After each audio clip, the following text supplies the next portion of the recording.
In order to form the Norse Empire as the Swedes, we have two paths, and I'm going to be discussing these two paths in a few moments. Before that, I want to show you guys an overview of what we're up to with Sweden. This is the second part of our Swedish campaign. You'll find the link to the first part in the description below. And in today's video, we will be forming the Norse Empire. We're going to switch to the Norse religion, conquer the rest of the Nordic lands that we haven't yet conquered, which is not much because we go to our player map mode. We quickly see that we have pretty much all of Scandinavia. But what I mean is I want to have the Baltic coastline and all of the Danish lands as well. Plus, we will be going into the New World. We have discovered the New World because of our mission tree that the Swedes have, where they get a free colonist and an explorer. And we're using that to establish colonies. Our first one's going to be in Placentia here. And then from there, we hop on over to the other provinces around here. That's also going to be our fallback plan to get Norse in case we fail getting Norse in the Age of Discovery. Because there is a chance we're not going to be able to get it in the Age of Discovery since it is very RNG. However, there is a not so RNG way of getting Norse in the Age of Reformation. It is in fact extremely easy to get Norse religion in the Age of Reformation as long as we have one animist province in Scandinavia. The way you do that is essentially you just spawn in animist rebels from the Central American parts, and then they can hop from island to island, convert all the way to our main Scandinavian holdings. It's going to take a while, and the only prerequisite for that is to just have less than 200 range between the islands. So if we colonize Greenland, Iceland, Newfoundland, and then Bermuda and a couple more in the Caribbean, we actually can get animist rebels all the way into Sweden, Scandinavian Sweden. That is very easy. But we don't want to wait till Age of Absolutism. We want to trigger it via the event. So like I said earlier, let's actually see our situation here. We have a pretty decent situation and start. We've got 50 army tradition because we've been at war since the start of the campaign. We managed to vassalize Novgorod, and we're going to be using them as our little punching bag. We're going to feed them back all their cores from Muscovy in a few moments. We've also fully annexed the Livonians. We are in the process of dealing with the Teutons in this part of the campaign, and once the truce is over with the Danes, we will also be wiping out what's left of Denmark. I'm fairly confident I can annex Denmark in one war. They go 94% for all their provinces, so I can. Hopefully they don't join the HRE, which is likely that they could do if they're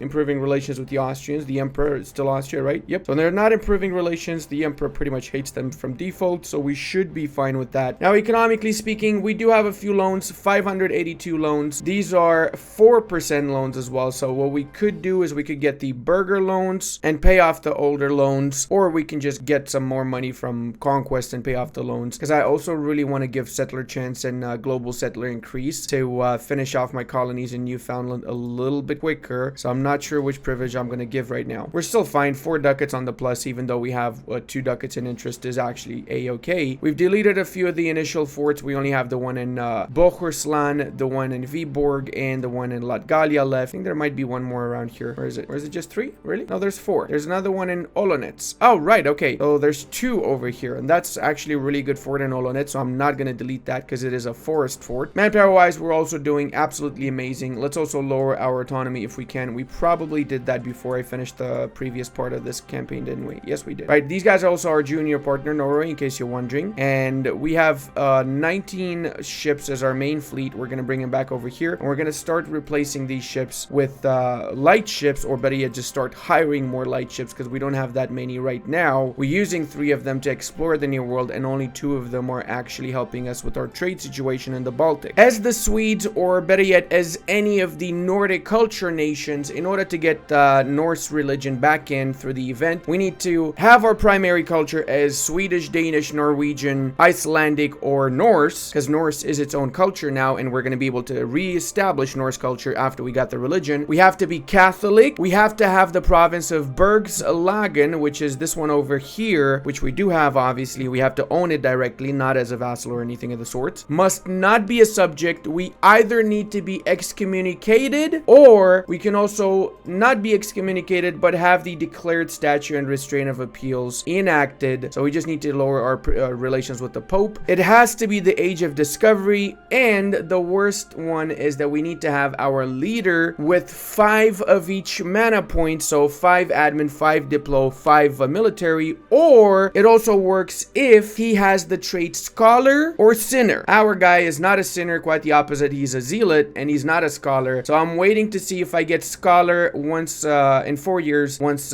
we have the next personality trait available. If we don't have a Scholar, then I probably will abdicate, try my chances with an heir, or just kill off the heir and just hope that my second heir afterwards is gonna get the Scholar trait or the Sinner trait, because this guy is also not a sinner, that's for sure. Now, the mean time for this event to happen is 100 years, so that means it could happen at any point within 100 years. You increase the chances of it happening by 50% if you are excommunicated, or if you've unlocked the religious idea sets. You don't need to fully do all the ideas, you just need to have it unlocked. That's it. So it's actually not that difficult. The main difficult part is getting that trait for our leader. So in 4 years, I will be honest with you, I will alt F4 until I get the Scholar trait for this bad boy here, so I can actually get Norse. There used to be another way of getting Norse with the lost colonies of Greenland. However, they patched that before the patch was even out. Some of you probably know from my Norway video from a couple of years ago when I did that particular run. So as the Norwegians, same two paths as we have of the Swedes right now are the ways you can get Norse religion. Now let's go back here because we want to see over our mission tree. We can get a restoration of union on the Poles. We just need to have a few provinces in here, and that's also going to give us the PO over the Lithuanians because they are right now the leader of the Lithuanians too. They have the PO over the Lithuanians. That's not my main priority, however. My main priority is getting the fall of Denmark, so I get all the trade power in the Lubeck node afterwards. And this mission here, I'm going to wait until I actually integrate Riga because that's a lot of development. I don't need to, you know, spend extra time integrating Riga because they have more development, right? There's a lot of other missions though, like the peasant agenda here, where it's going to disable the Dake War. It's no longer going to be able to trigger the Dake War if we do this mission before it triggers, and we also get national unrest -1 till the end of the game. I'm going to try and gun for this mission to increase our income is easy as well. You just need to have no loans. European politics, again, fairly easy. Just need to ally one more nation that has above 250 development in Europe. So who would that be actually? Maybe the Austrians would be able to. Do they have 250 development? I'm not super sure. They are attacked by the Ottomans, so I'll wait to get the alliance with them after they finish their war with the Ottomans then. Now we also can get another colonists and settlers once we've gotten 5 colonies done in North America. Colonization of the Ivory Coast is also on our mind right now, and we also want to get the 2 stability and the leader with 5 of each skill points if possible in order to get the government reforms of Gustav Vasa to happen. Now if we get a 555 leader, then that means we're going to be able to get the Norse event also trigger without having to get the trait. So let's see. I think the best way to start this run is of course by attacking the Muscovites. We're going to use the cores of our Novgorodian vassals, so we're going to take Novgorod as the main war target. We're going to call in Brandenburg. We might be able to use them against the Teutons, maybe even give them a couple of the provinces from the Teutons for that matter. And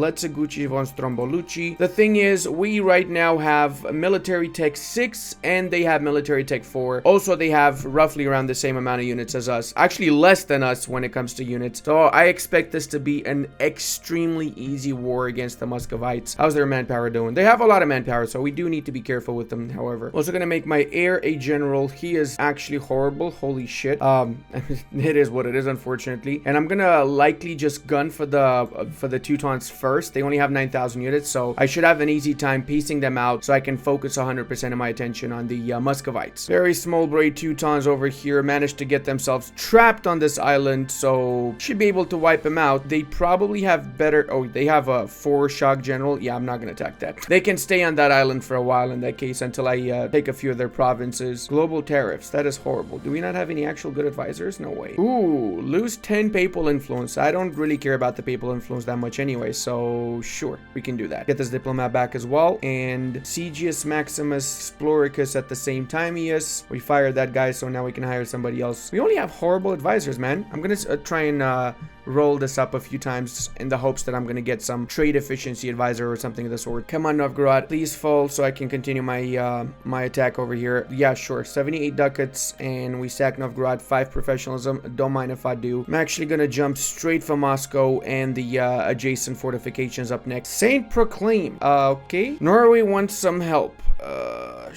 Sure. I mean, I'm guessing that means I get another loan now. Frack my life. And there's pretender rebels. I gotta kill these guys off. If they enforce, then I lose the union over the Norwegians, which is not the best outcome, is it now? 60-60. They will be able to at least give me white peace in a few moments then. And look at that. It's not even white peace. I'm getting 31 whole ducats. I could get more. I just don't want to bother with them too much. Peace out, because we need these 9,000 units to help out in Muscovy right now. We had to withdraw from Mozhaks because there was a 30,000 stack right next to Mozhaks, and even though we have the military take advantage, they just ticked up to 5, so they likely will be attacking us if we have too few units when dealing with their troops. So as a consequence, the best way to handle that is to just have my armies really close to each other, able to reinforce one another when needed. Look at that difference, guys. Look at that difference. 3.5 against 4.1. The only problem here is that we got a 0 dice roll and they got a 9. If we had anything else except a 0, we would have been able to completely crush them. We still crushed them, but it would have been so much more significant of a crush if we didn't get the freaking 0 dice roll. Just saying it, you know? It would have been way faster to destroy them then. I'm also going to transfer the control of these to Novgorod, so I don't pay for the fortification. Instead, Novgorod pays for these fortifications, so I don't drain my economy in the process, right? I actually had a game a couple of patches ago in which I lost one of my PUs, one of my big PUs, to pretender rebels, so you never really want to give these guys any sort of a leeway, really. Wipe them out as soon as they freaking spawn. And after you wipe them out, make sure you also unsiege whatever stuff they might have sieged from your unions. Guys, I fucked up. I actually fucked up big time. I just realized I did something I wasn't supposed to do. And now it's a little bit late, but unfortunately it is what it is. I'm gonna have to peace out the Muscovites with whatever the hell I got here. It makes no difference anymore because I messed up big time. I am officially Aaron and I screwed up just like Aaron did. So I didn't pay attention and my third skill came into play. Which means now I'm gonna have to disinherit this guy and hope that Christoph Vasa is gonna be either a sinner, which I don't know if that's even possible anymore. Can you get sinner and tolerant at the same time? I'm not sure. But you can get scholar and tolerant, I think. So hopefully he can be a scholar. Can also use the money we got to pay off our debt. We are also going to lower the war exhaustion and not core up anything because I just realized I gave everything to my vassal. I didn't take any provinces. It's fine. Say okay. We screwed up big time. So this is our punishment essentially. So now the main thing is that we do not forget in 10 years from now to Alte for as much as needed so that, you know, we get the trait that we need. 10 years. I'm gonna actually have to set a reminder, physical reminder, otherwise I'm actually gonna forget again. Now we can do increase our income, which is gonna give us for 25 years a lot of juicy bonuses for the whole country. And in order to do the Stora Kopa, we need to have 1,500 ducats and 25 prosperity, a workshop and base production 10 in Dalaskogan where we have our gold mine. That is gonna give us the investment of Falun, which essentially is gonna upgrade this. So let's get this up to level 2 before we do anything else and also develop it and stuff so we get a bit more out of this gold mine, shall we? Or better yet, copper mine, really. All right, so we got the development up to 10. We got the prosperity as well. We just need the ducats now. So I guess we'll be chilling for a while. I don't really think I'm going to be expanding anywhere around until the truce is over with the Danes, really. Oh, actually, I'm wrong. I will be expanding here because Danzig is not a part of the HRE. The Teutons are a part of the HRE, and the Danzigians are only guaranteed by Sweden, by me. Can I actually vassalize them? Wait, what? I could technically vassalize them. Okay, never mind. I'm not getting a claim. I'm gonna try and diplo-vassalize Danzig instead. And I was right. Look at that. 53-48 now, so they've become our diplo-vassal. We didn't even need to waste a single aggressive expansion point for 17 development in our main trade node, of course, which is a big freaking deal. We had to take a few more loans, though, because I started building more light ships so I can do another one of my missions and to just get more trade power in the Baltic node. This is something we should have done a while back in the first place. And speaking of stuff we should have done a while back, I'm going to start integrating Riga now. And I'm also going to sell 10% of my crownlands so I can seize crownlands afterwards without having to fight any rebellions, pay off my one loan, and then also use the extra money that I have to build more light ships, of course. What's left after that, we're just going to use to build workshops, barracks, and churches. But we want to go up to 50 naval force limit, so we're building quite a few extra over our naval force limit. I've also gotten the alliance with the Austrians, as I said before, which gives us this mission here, which offers an extra diplomat for a while. We can be the great power of the north if we are the fourth great power. We are the fourth great power, actually. What the fuck? Oh, better than fourth. We gotta be third great power. Oh, okay, buddy. We need 100 more development. Okay, that's not too bad, actually. For this mission, theological discussions, we're just need a little bit of patience, I guess, because this is gonna happen in the next next era in the Age of Reformations. Holy shit. Getting a workshop in Dallas Kogan's giving us 0.68 ducats and another 0.42 from Scani. That is just mind-blowing to me, dude. What the hell is going on in these provinces? So Scani's got some bonus here as well. Local goods produced plus 15.2 because of the nearby republics, trade cities, and so on. And then we also have the Scania market with the flat plus 2 trade goods, which is the equivalent of 10 production development, if I'm not mistaken, right? We're also getting the religious ideas to help us out with spawning Norse a little bit quicker once we have the scholar trait too. No shot. No fucking shot. Sweden actually chose us. What? Okay, baby. All right. It's on. It's actually freaking on. I didn't even alt F4. I didn't even care about this. I got the alliance and the royal marriage with them a while back, and I just didn't really give much of a schnaps. I've been currying favors with them.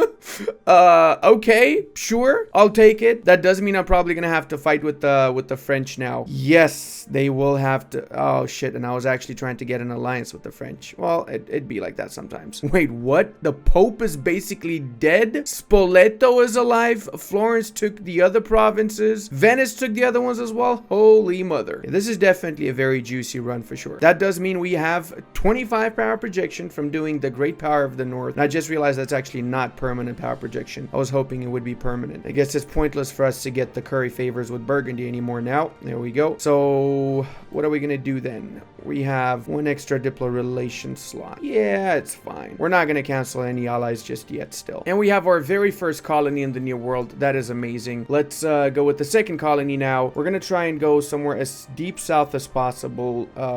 Deep south with a little bit of decent development as well, maybe. Maybe we can do something around here, and then afterwards we can bring some units and wipe out the natives around there. Yes, I think that's the play. Let's go ahead and bring our army there then. Emperor demands the Low Countries from us. All of Burgundy is ours. You can suck my balls, Austria. Yes, you are my ally. I love you, but yeah, no, suck my balls, actually. Like, actually suck my balls. I just got a royal marriage with the Austrians.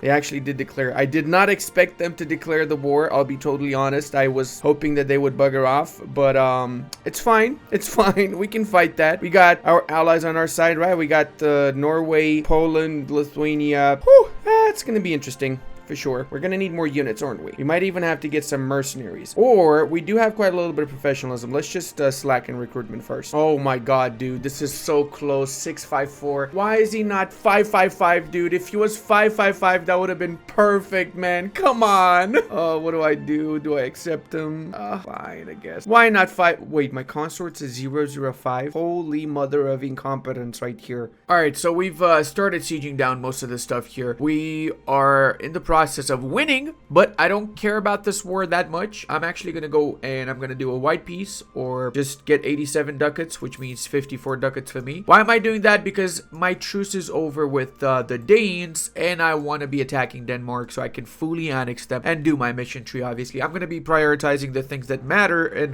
this campaign, not just random ass freaking wars with the Austrians over me having the Burgundian crown. I mean, that's just poo-poo in my opinion. Go ahead and siege some more crownlands now. We can sell some of these titles actually, and we can use that money to pay off whatever loans we've got, as well as we can use the rest to improve our economy. Or actually, hold up a second, I should try and get the 1,500 to upgrade the Dallas Kogan mine, shouldn't I? Yes, I think I'm gonna prioritize that because that's gonna be a lot of freaking income after we get this to level 3. We also can get that alliance back with the Austrians now. So do we have the Diplo slot for it? We already have the royal marriage still. We didn't cancel it because the war was pretty short, so we didn't need to. But we're gonna get that alliance back. We still should have a few favors. No. Wait, so that resets my favors completely? That sucks, bro. Oh no, that sucks. That actually sucks. Ooh, Avantstabilitatenstein. And I did kind of crack and I built a few buildings with the money I had. It's okay. We'll get our mine upgraded eventually. Waiting for my troops to arrive from the New World so I can actually attack the Danes now. Shalan clearly is going to be the war target since we're going to be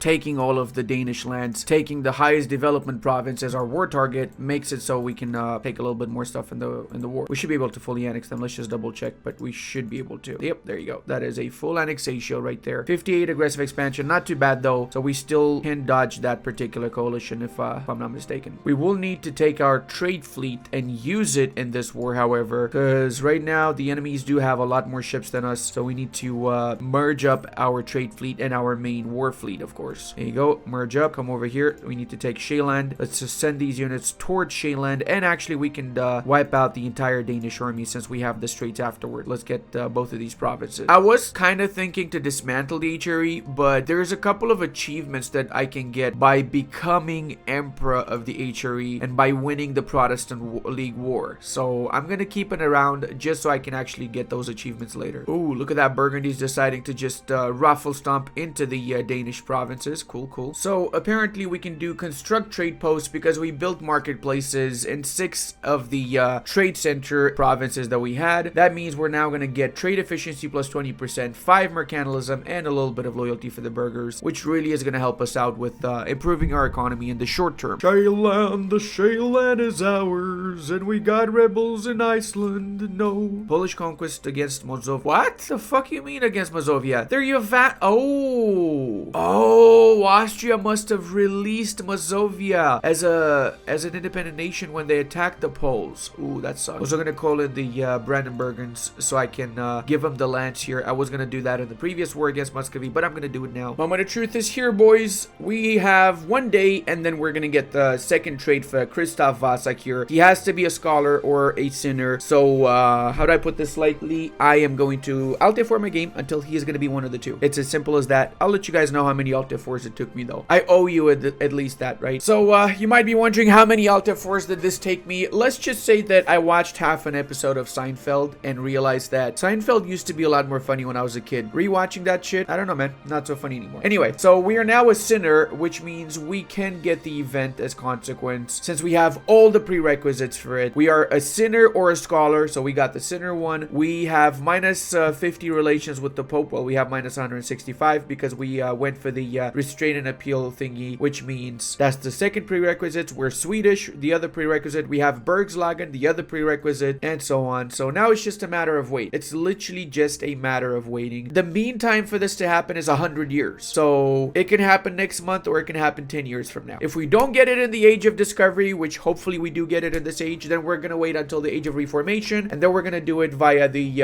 Animus province in the New World, which is significantly less RNG. But I'm gonna save my game here just in case. Remember though, you don't need to be excommunicated to get the event to trigger. That's either you're excommunicated or you have the restraint and appeals or you have withdrawn from public life if you are a republic. Because I know that a lot of people have this misconception that you have to be both excommunicated, and no, it's not like that. You don't need to be excommunicated as long as you have the other one enacted. Alright, so it's avec le full annexationus. If we wait for a little bit longer, we can probably do this without any sort of coalition whatsoever, so we can wait till the end of December. Or you know what? I just don't give much of a shit. Fuck it, there you go. No more Denmark around. Means we can do the mission. Boom shakalokos, the fall of Denmark. The center of trade in Shealand will be increased to 1 by 1 level up to a max of level 2. We're gonna get a new center of trade in Scania as well, and we're gonna increase the center of trade in Ostjylland to level 2 as well. That's why I did not upgrade this to level 2 prior, because you cannot upgrade it to level 2 and then it becomes level 3. It's capped at level 2, so it would be a waste of money otherwise. I think it's also time for us to integrate our little vassal here.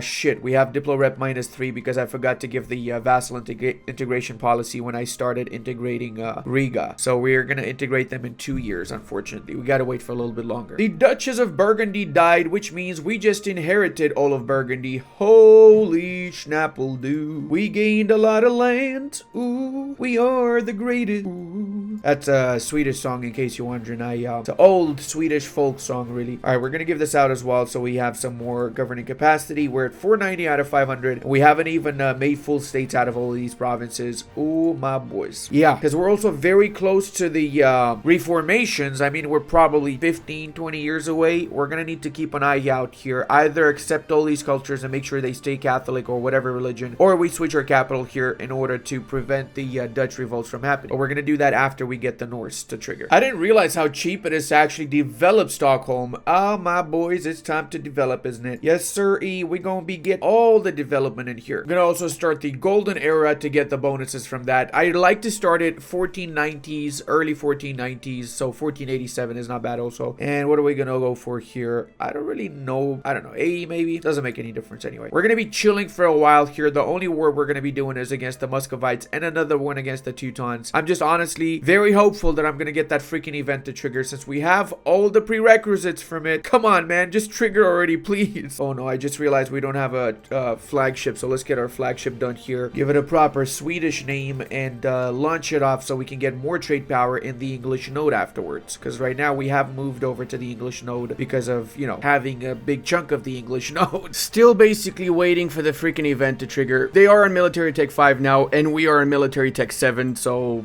and we also have more troops than them. So yeah, it's gonna be a bloodbath, let's just say. It's gonna be an actual freaking bloodbath over here. With a little bit of luck though, by the end of this war, we're also gonna get the Norse to trigger over in our country. Wait, what? English Age of Iceland. At the start of the 15th century, English merchants became rather prominent in Iceland. The fruitful waters off the coast of Iceland attracted fishermen, merchants from England alike. The trade has been credited and raised Icelandic living standards. Oh, cool. I never knew we have this freaking event. Holy shit, we got like 10 development in Iceland from an event. That's awesome. And the world's quickest war is done. Let's see what we're gonna go for. So I'm of course gonna get all the money, war reps, because that's my main goal really after all. And maybe I'll take some provinces into the east here, or actually we'll take these parts here so we have nice borders. I'm a big fan of having nice borders more than anything else. All right, there you go. We got this juicy von Strunchuchi, and now we can core up all of that naps and bring our troops back and just chill for a while, I guess. Also, with the extra money, we can upgrade these bad boys over here and speed it up a little bit with some of our manpower since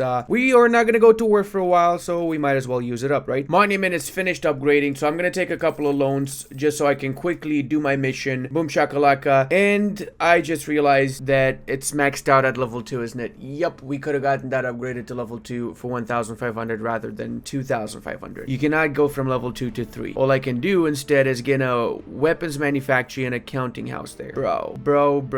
That is actually unfortunate. Oh, screw it. We're gonna get the weapons manufacturing stuff then. We're gonna manually upgrade this to level 3 with the 5,000. Still worth it though, because plus 9 local goods is freaking huge. Is the equivalent of 15 production development here. Plus the artillery cost minus 20% global. That being said, check it out. Dallas Kogan is giving us 10 production income alone, which is freaking astonishing because we only have 14% production efficiency. If we had 50% production efficiency, we'd have been getting like 40 ducats from this one province alone. Oh, come on, Austria. You really want my help in that, bro? You can handle little old Bohemia. What allies they got? They got just land shit and you actually call me in. Come on, Austria. Actually, bro, don't you just hate it when the AI helps you 1,000 times, but that one time that they call you in, you just don't feel like joining? So clearly they're in the wrong, right? Time to clear up the New World too whilst we're at it here. We're gonna get some of these colonies the good old-fashioned way of wiping out the natives and taking their lands, basically. There you go. One down the drain. Let's go for the Iroquois lands as well. And once more, I forgot to give the integration policy, which means I got another 10 years of minus 3 diplo rep. That's just how I roll right there. Big brain Maximus Flamicius. So to go ahead and use up our diplo to accept some of the cultures that we have in the lowlands to prevent any future uprisings. Although I probably will just change my capital here eventually. All right, we can also do this mission now. Integrate the Sami, which is going to give us the forest expansion privilege, which I cannot show you because I already gave too many privileges, but I'll show you eventually if I'm able to. And once we give 6 of those privileges, wait, no, I have to have 6 development at least in every province that has forest woods. Oh, okay, that's actually easy to do. And we get a lot of prosperity in the process. And provinces that have Arctic climate get until the end of the game minus 40 dev cost. What? And now with the extra colonies that we got from the natives, we get permanent claim on every center of trade or province within the colonial Caribbean with an estuary, and we got an extra colonist so we can start colonizing even faster now the New World without even having colonial ideas, which is insane to me. Now you guys might be wondering, Ludi, why do you have a white t-shirt and why is your hair considerably longer than it was at the start of the video? That's because it literally took me 1 month of Alt F4ing, reloading old older save games in this run, trying again, alt F4ing and hoping that I'm gonna get the event. And quite literally, I did it like 2 hours a day almost as I was watching some series on my secondary monitor, just alt F4ing like crazy for 1 freaking month to get this event. But eventually we did get it, so we got the Wave of Curiosity, which means we now can get Norse. It's a little bit more complicated than that, but the first thing we need to do is we gotta agree that the church is a lost cause, and we're gonna retreat basically to learn about the old Norse faith instead. That is step number 1. Now we gotta wait for a little bit longer. To be fair, the meantime for this to happen is quite a long time, so I understand why it's not an easy event to trigger. There you go. Kristoff's discovery is here. We can finally become Norse with our king, or we can decide not to become Norse. We're definitely becoming Norse, not to worry. Only took me probably like 400 alt F4s at least. And finally, guys, Kristoff the First turned to the old gods. He's no longer a sinner. Instead, he's a zealot, and the religion in Viborg changes to Norse. Boom shakalaka. Where the hell is Viborg? I'm pretty sure it's somewhere here, isn't it? Sounds actually very, very familiar, Viborg. Oh, shit. It's the one in Finland, isn't it? Yes, sir. The first Norse province. You know what? I'm genuinely having a buttload of fun just playing Toll, chilling around these lands, and just making the most out of my provinces rather than expanding like crazy what I normally do, to be fair. The Norse conversion of Sweden. The religion in Stockholm changes to Norse. It is going to be the new state religion, and it's going to apply to all of our heirs and rulers, as well as we get rid of the withdraw from public life event, and we lose 3 stability, which is not a big deal. We can go up to 1 stability right after. That being said, it's going to be quite a journey converting all of these lands to our brand new religion now. But as it stands, this and the Animist 1 province in Scandinavia are the only 2 paths you have to become a Norse nation in EU4. Since I'm not going to go to war, I'm not going to go for the core creation cost because I'm not going to go to war for a while. I'm just going to go for the goods produced and the trade efficiency so I can have an easier time of, you know, building up my economy whilst I'm converting my nation. And let's use our 2 current missionaries to start converting everything. Good thing we have religious ideas. I feel like once we get permanent CB against all heathens and heretics, we're going to be able to do a proper world conquest or something of the sorts as this nation, because we're going to be the only Norse nation in the world, so we're going to have 75% AE against anybody that we attack. Which kind of begs the question, do you guys want me to do a 3rd and final part for this campaign? Let me know in the comments. And if you do, let's say get 5,000-6,000 likes on this video in the first week it's out, so I know that you still want to see it. I'm kind of worried that, you know, since it's been more than a month since the previous part of this campaign, people have lost interest in the run, but I genuinely think this is one of my favorite runs in the current patch. Spread of the Norse rituals is also going to give us 1 more missionary strength, so we're going to go for that too. And I'm going to try my best to get a missionary advisor as well. Bro, I wasted 500 freaking ducats and I still didn't get a freaking missionary. Now we can also do theologian discussion, and as such, because we are down the Norse path, the only path, we have to click, of course, on the preview branch 4 and then confirm it, because that's the Norse path. We can do a new Norse empire with the last mission that's going to give us manpower and true faith provinces plus 15 legitimacy and true faith tolerance. We also can get devastate Christianity, which gives us some power projection and morale of armies for 25 years and admin efficiency. Spread the Norse faith is going to give us stability, manpower, and power projection. Worship of the gods is going to give restore of the temple of Uppsala. So we just need to have 10 barracks and temples in Norse provinces within these lands, so that's not too difficult. University of Sweden is going to give us a university in Stockholm and another one in Scania, 200 admin points and 3 innovation. So that means we can do now the last idea set here, or we can do the yeah, we're gonna go for the admin, so we can start building courthouses first. Now here's a little bit of hidden history that you guys probably don't know, but the Swedes actually had a colony, and the name of that colony was Sagandi. Now I don't know if you heard about Sagandi, but if you want to know more about Sagandi, just tell me, ask me what in the comment section, you know, so I can reply some actual historical facts about the Sagandi colony. I tell you what, I'm going to finish it off here. I hope you guys had a good chuckle whilst you watched this really nuts run, eh? And yeah, I'll see you in the next one. Bye-bye. Massive thank you, as always, to all my patrons and channel members. Absolutely love you guys. I wouldn't be able to do this without your support.